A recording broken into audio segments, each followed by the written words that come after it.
Popol Vuh. Capítulo 3. Ukub Kakish tenía 2 hijos llamados Zipacna y Cap-Rakán. Zipacna jugaba a la pelota con las grandes montañas, mientras Cap-Rakán jugaba moviendo las montañas. De esta manera, estaban orgullosos de su fuerza. Mientras Zipacna decía: «Oigan, yo soy el que soy y el que hizo la tierra», Cap-Rakán decía orgullosamente: «Yo soy el que sacude el cielo y conmueve toda la tierra». Lo siguiente que sucedió es lo que hizo Zipacna, el primer hijo de Ukub Kakish, que proclamaba que «Yo soy el creador de las montañas». Un día, cuando Zipacna se estaba bañando a la orilla de un río, pasaron 400 jóvenes arrastrando un enorme tronco. Entonces Zipacna les preguntó: «Jóvenes, ¿qué es lo que están haciendo?». Contestaron los muchachos: «Estamos arrastrando este tronco, porque no lo podemos llevar en hombros, aunque sea solamente uno.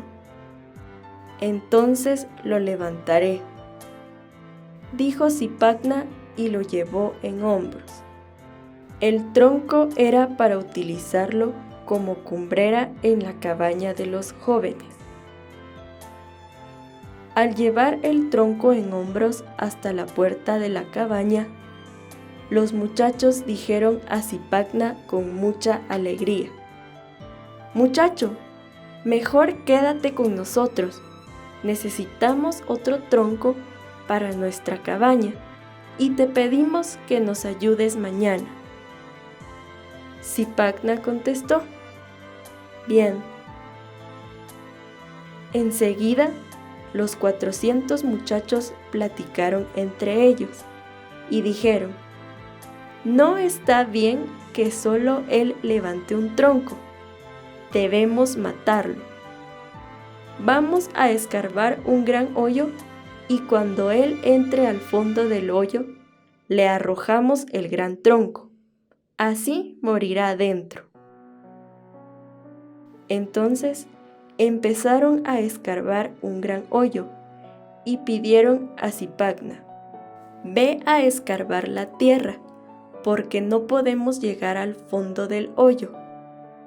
Enseguida, Zipacna bajó al hoyo y empezó a escarbar. Zipacna escarbó otro gran hoyo para hacer la segunda excavación y tiró la tierra hacia arriba. Los muchachos preguntaron a Zipacna: «¿Ya has bajado muy hondo?». «Sí, bastante», contestó Zipacna. «Ya está listo». Los muchachos arrastraron el gran tronco y lo arrojaron hacia el fondo del hoyo. Zipacna, que estaba escondido en el segundo hoyo, gritó cuando cayó el tronco al fondo. Al escuchar el grito, dijeron los muchachos con alegría: «Todo fue muy bien. Aquel ya se murió. Vamos a fabricar nuestra bebida, licor de maguey. Brindaremos por nuestra construcción en 3 días». Al día siguiente, aparecieron muchas hormigas que traían cabellos y uñas de Zipacna. Al verlas, dijeron los jóvenes: «Finalmente se murió ese malvado. Miren, salen un montón de hormigas trayendo sus cabellos y uñas».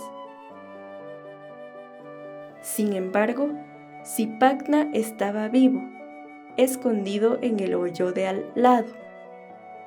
Se había cortado los cabellos de la cabeza y las uñas con los dientes, y se los daba a las hormigas. Al tercer día, todos los muchachos empezaron a tomar su bebida que ya estaba lista y se emborracharon. Entonces, Zipacna salió del fondo del hoyo y levantó la cabaña derrumbándola sobre ellos. Todos fueron golpeados y ninguno sobrevivió. Dicen que se convirtieron en un grupo de estrellas llamadas moths, aunque esto puede ser solamente un juego de palabras.